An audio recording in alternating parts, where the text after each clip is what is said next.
North Vietnamese forces around Saigon were organized into 4 army corps. Each was made up of 3 or 4 divisions and was given a line of approach to the city. Facing them were 4 South Vietnamese divisions, along with remnants of an airborne division, an armored brigade, and units of rangers.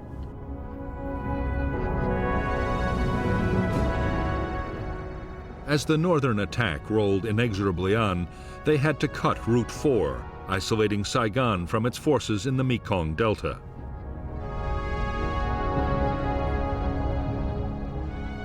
Xuan Lac, a key road junction covering the air bases at Ben Hoa, and Tan Son Nhut would be seized, opening up a route to the capital from the east.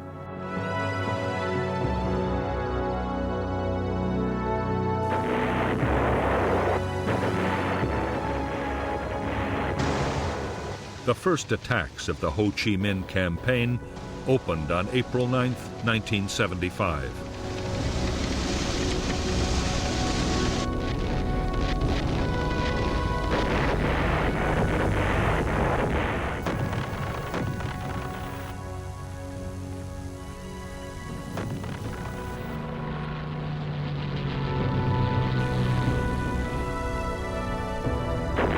The only effective resistance to the advance took place at Xuan Lac, where for almost 2 weeks, Southern forces made a desperate and die-hard stand.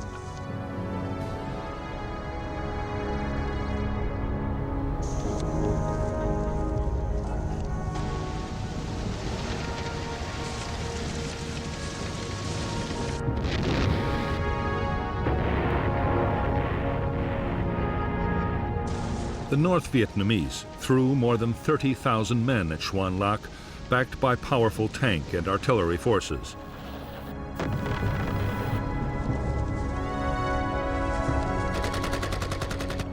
Against all the odds, the 6,000 men of the South Vietnamese 18th Division refused to crack.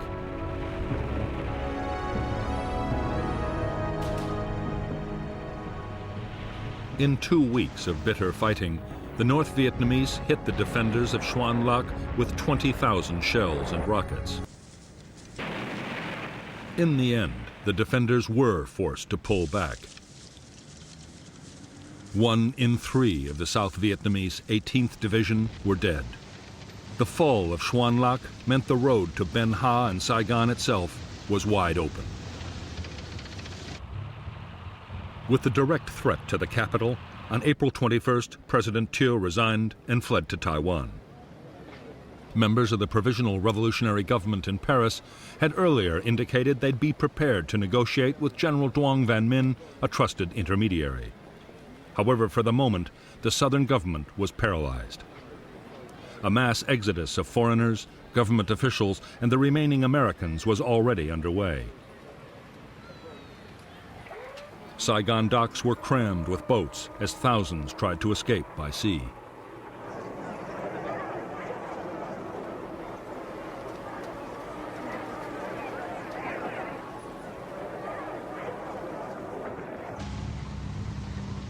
The northern plan was to encircle and destroy the remaining defenders outside the capital. That way, the NVA might avoid costly street fighting and the destruction of the city.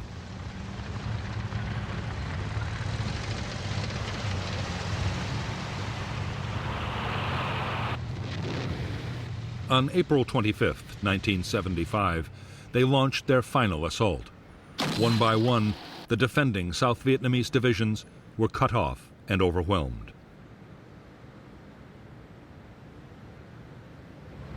On April 28th, as NVA forces pressed in on the city, General Minh was sworn in as president.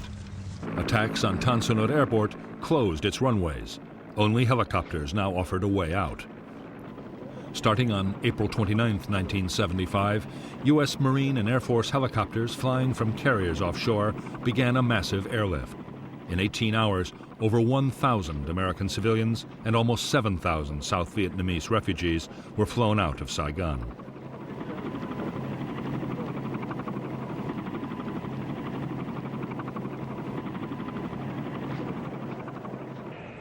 The helicopters were leaving from Tan Son Nhut Airport, now besieged by refugees desperate to escape.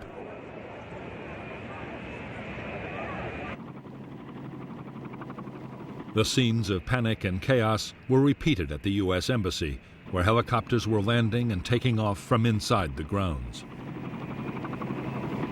U.S. Marines flown in to protect the evacuation struggled to control the thousands of terrified civilians fighting for a place.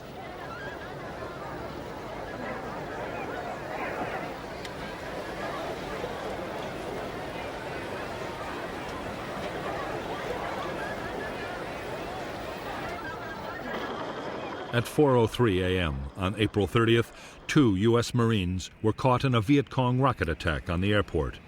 They were the last Americans to die in the Vietnam War.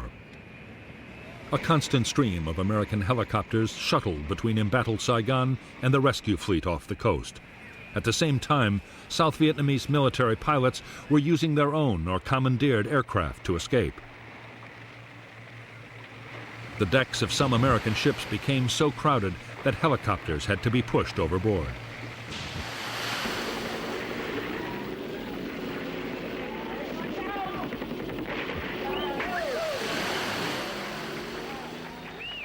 The last Marines of the U.S. force guarding the evacuation of the embassy left Saigon at dawn on April 30th, 1975.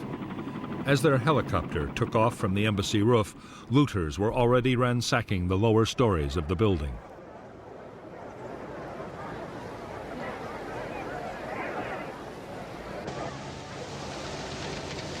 "5 hours after the last Americans had gone, North Vietnamese tanks rolled through the streets of the South Vietnamese capital. The government had ordered the army to lay down its weapons, and there was almost no resistance.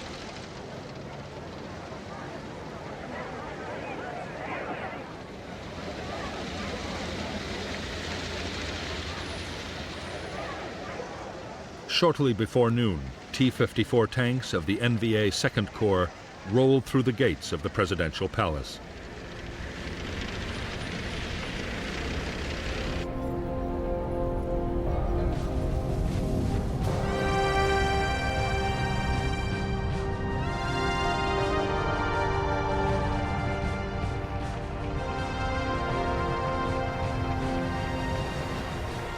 The bitter war, which ended on April 30th, 1975, had claimed the lives of huge numbers of Vietnamese.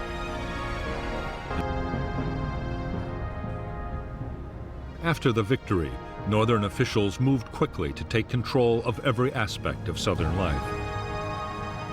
Even the NLF had little say as Hanoi tightened its grip.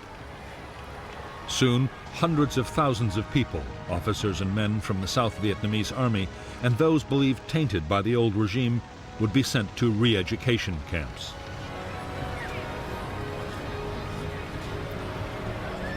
Although the war was over, peace in Indochina did not last long. Within 5 days of the fall of Saigon, Khmer Rouge troops who had taken power in Cambodia carried out the first of many border attacks, killing more than 30,000 Vietnamese. On December 25, 1978, Vietnam invaded Cambodia to liberate the population from the genocidal rule of Pol Pot. China, Pol Pot's ally, retaliated by attacking Vietnam. This conflict would cost another 100,000 lives.